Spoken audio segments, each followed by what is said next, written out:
oleme täna Shanda 30 naistegrupi juhiga tulnud Kitaalesse tutvuma kohaliku maisiühistuga.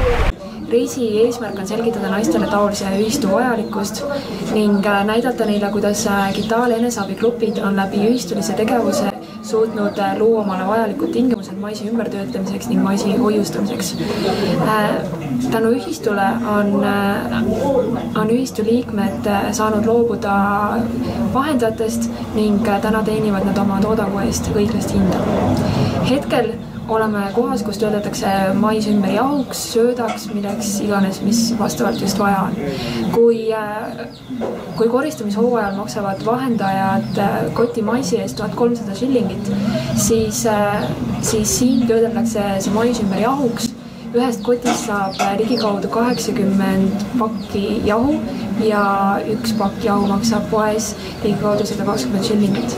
Seega arvutused näitavad, et läbi ühistulise töötlemise saavad ühistu liikmed oluliselt suuremat kasu teenida kui üksikult tegutsedes. Meie tänase reisi peamine eesmärk on motiveerida Shanda naistegruppe looma samasugust ühistut ka Shandas. Kuna koristamishooajal on maisi hind nii madalaks löödud, siis on oluline leida koht, kus maisi hoiustada.